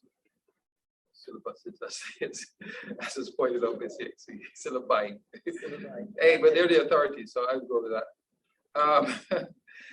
Theme 3, the future of the classroom, smart technology. Again, the platforms, and we're pleased that Google, the company Google Incorporated, was able to give us that comprehensive presentation. I don't know if you're still on, but Google was sort of the de facto, many cases because it was there, it was free, it was available. They've been doing a lot of work in that space. And so I know from my own experience as a parent that Google Classroom helped us as a region to pivot very quickly from the chalk and talk that Dr. Jules pointed out to the, what was it? Chalk and talk. Sage on stage. Sage on the stage. And guide on the side. Guide on the side. Right. We haven't made that full transition, but I totally understand what he's saying, and it's true. I remember when I was, when my son was in primary school, his teacher she would take this smartphone and give it to them, for help if she needed help downloading an app. these are 7 and 8 year olds, and it's the mature teacher, and of course they're much more tech savvy. So how the role of teachers in that sense is different.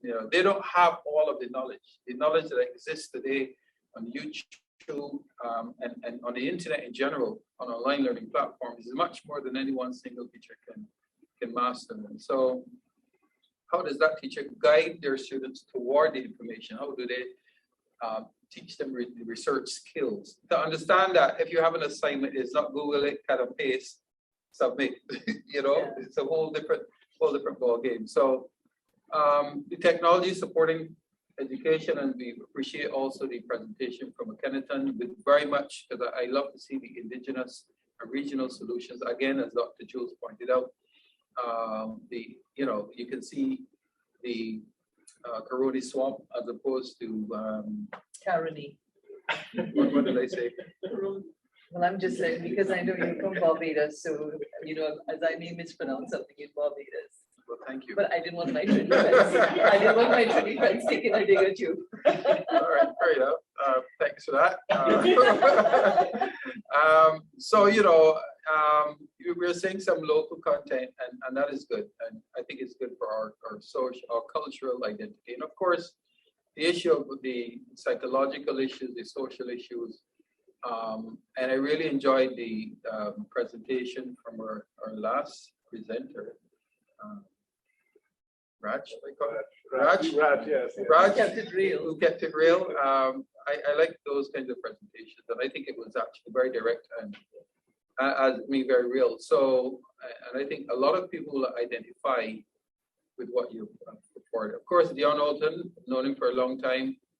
Child online protection is critical. So, very often our children stumble on to inappropriate material because, you know, as you mentioned, little tips and tricks you can do to ensure that there's adequate supervision.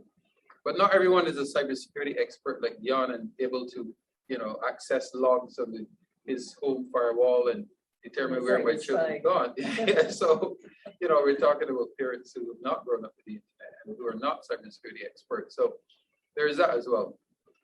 We did 2 polls today, and I'll just share the results. What type of online threats are you most concerned about that impact children? Number 1, cyber predators. So it very much fits with what you presented beyond. And number 2, harmful content. The second one was what types of capabilities would you like to see in distance learning technologies for children? Number 1 was collaboration tools. And time for second place, learning management systems, which tied with assistive technology. So persons with disabilities and so on. And of course, you know, these types of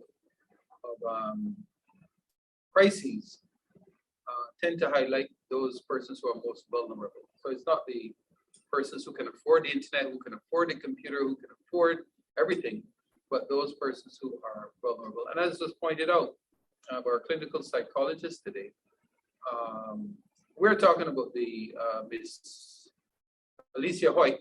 We're talking not just about those children who have access and the dangers they're exposed to, but the children, and there are many of them who have not had access to either devices or internet, or to home supervision, or to that home environment that is conducive to learning. So what will it mean down the road, 5 years, 10 years from now? There's no playbook, as has been pointed out so many times for this, for many of us who are alive today. And so in closing, I want to thank our partners.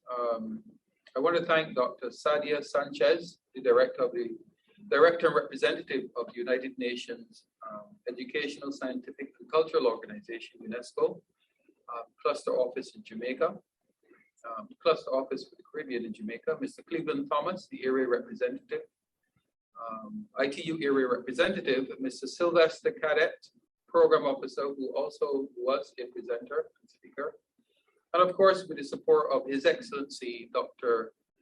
Didicus Jules, Director General of the OECS. And I see his statements have been getting some very good press coverage because I believe they resonate so well with our stakeholders.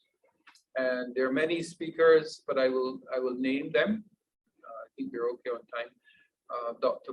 Carlos Vargas Tamez, Mr. Victor Perez Rubio, both from UNESCO, Michelle Marias and Dion Olton, who presented on behalf of the ITU, Dr. Didis Jules and Mr. Jermaine Anthony of the OECS, Ms. Bernadette Lewis of the Commonwealth Telecoms Organization and former Secretary General of the CTU, Mr. Michael Lubin of Viasat and his co-presenters Chris Daring of ReadyNet and Dr. Maria Miles Hamilton, no stranger to us, of the Spectrum Management Authority of Jamaica, Dr. Eduardo Ali, CXC, Robert Geese of the Ministry of Education, Dominica, Mr. Sabino Garcia of Google Inc., Mr. Akhenaton, I hope I pronounced that correctly, the board of Rackstave,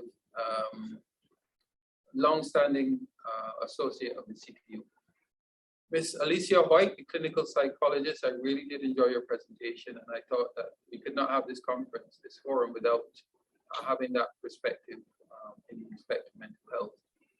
And of course, Raj, I'll just call you Raj. Restore a sense of a cat. Again, no stranger to the CTU. Appreciate your candidness and the veracity of your presentation.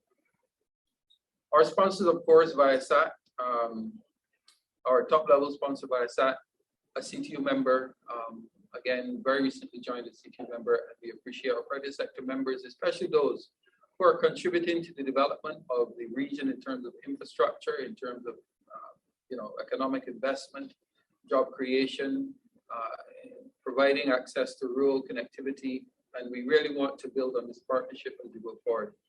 Raxib, of course, again, coming on board to be able to demonstrate the platform that is being developed. Our streaming partner, Internet Society, always there, Mr. Jolene McPhee, who had provided the streaming services for us as always. Thank you, Jolene. And of course, our able Master of Ceremonies chairperson, Thank you. Ms. Josanne Leonard. Always look forward to sharing this platform with you. Our regional media, staff of the CTU, special mention to Francola, Shania, Michelle, and Renisa. I'm sure I will get into trouble because I didn't call everyone, but but we appreciate you. Richard, see, so I mean, Richard, that would not have been forgivable. I had Richard down here at the last for special mention. That's a very good comeback. So you and our over 514 registered participants over the 2 days. And I think that's pretty good for an online forum, and we had very active participation over the 2 days. But I have to remind you that we do have an upcoming webinar on Monday, Traversing the Metaverse, a Caribbean Perspective. And this is on Monday, the 31st of January, 2022. And you can get all of the details on ctu.int. And we want to encourage you to join us on that, because we're hearing a lot about the metaverse, and we think it's important, even in terms of building up your knowledge, awareness, your competency around these topics that we present. We work global and regional partners to be able to bring you up to speed on what the issues are. So I see we have on camera our representative from the ITU, Mr. Sylvester Cadet. I think people are still talking about your intervention on yesterday, sir. So I think it was very impactful. Thank you for providing us with with those numbers.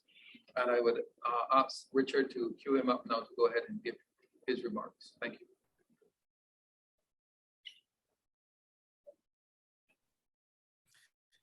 You're on, Sylvester.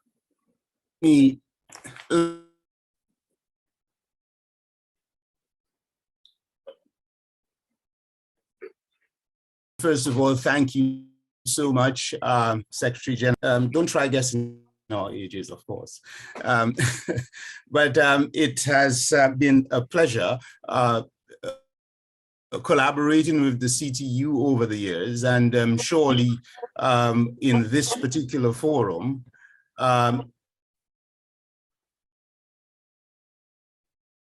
it has been a great pleasure to reach entities. This particular forum has been quite insightful in that we necessarily to embrace as we move forward to dealing with ICT's education, not only from the perspective of the immediacy that is brought on by COVID-19, but the approach to education and to our ultimate socio.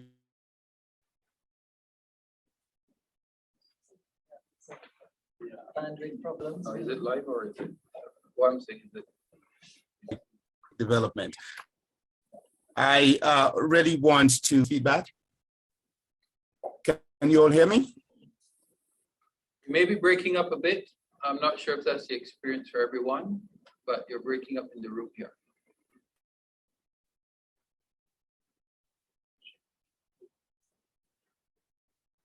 Oh, can you hear me clearly now? That's much better, yes. Okay. Yes, so I was just about indicating that the various critical topics that were being addressed during the course of the last 2 days. And surely I would want to thank my colleagues of the ITU who addressed issues related to GIGA and the GIGA initiative, Ms. Michelle Marios, as well as child online protection issues dealt with by Dion. And surely in his very last intervention, he talked about understanding how to be digital citizens. That's one critical component that needs to it as digital civics. So digital civics would necessarily become our next cadre of entrepreneurs or next cadre of citizens. On the issue of which is very critical and issues related to connectivity, we saw presentation of very interesting to ICT in education, and especially the sections dealt with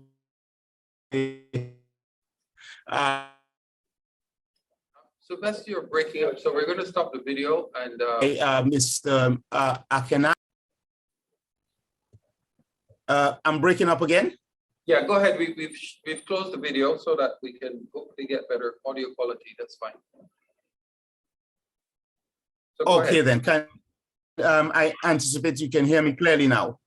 Yes. Yeah, so just to quickly mention, the issues related to infrastructure was highlighted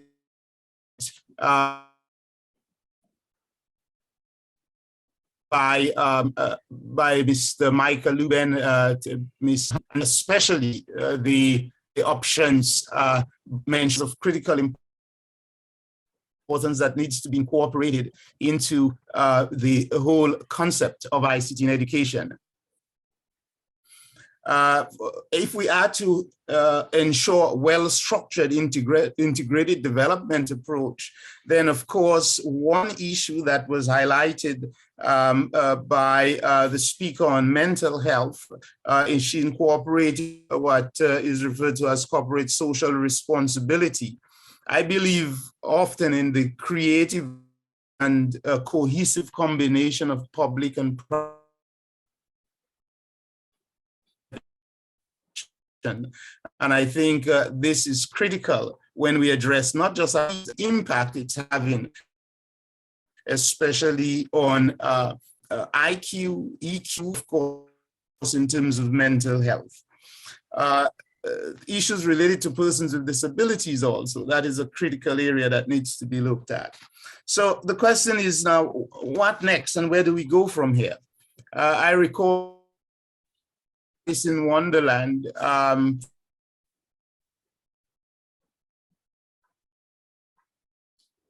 She asked the ever-present white rabbit, and therefore we need to define clearly, we need to articulate clearly where we want to get to as an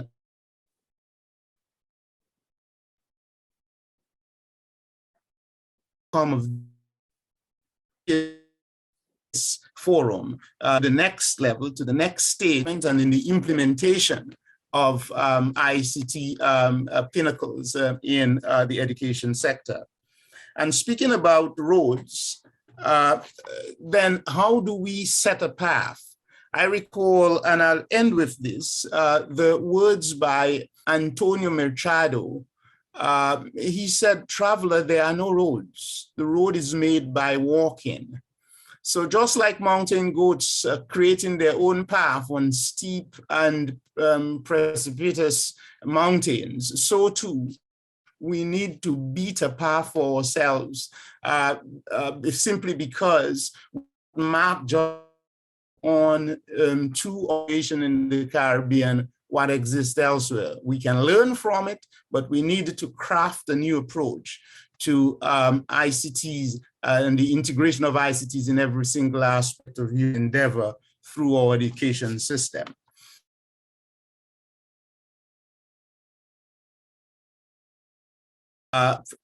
It can be a huge mountain, but roads traveler. The road is made by walking. I thank CTU again, UNESCO, OECS, all the speakers and the participants, and also to the CTU staff who really played a monumental role in getting and planning this activity. So I want to again thank the CTU, and we look forward to further collaboration as we move forward with ICTs in education and socioeconomic development in the region. Thank you.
Right. Okay, so you missed a lot of what I was saying. Okay. I want to thank Ms. Yolanda Pierre of Northgate College for your contribution. I'm not sure if you're still online, but thanks for your contribution. I said I visited Northgate, and I like the approach that Northgate has taken in terms of creating a hybrid environment for virtual and in-class teaching. So, over to you. Right, and I want to be part of the one of the goats that Sylvester just referred to in terms of us navigating, creating a path. So we all have to, we all have to be goats, Frank Ola, so we can create the path. I mean, a lot of very, very, very rich content and direction and initiatives that it would be a pity if we just sort of close a fold on this one and went to the next, as we have to do without having some follow-up continuity and onward. So a special thank you to all of the participants who stayed who came in yesterday, stayed all during the morning session yesterday and today, and the media for the coverage in anticipation as well. Not necessarily sexy topics, but very important topics for the Caribbean. So thank you, CTU, for having me, and we will see you next Monday. Monday, that's right. Monday with the metaverse, and I know that you have some exciting speakers lined up for that. We do. You can check the CTU website maybe to get some information, ctu.int. And have a great rest of the day, everyone, and continue to engage. Engage. Au revoir. See you next time.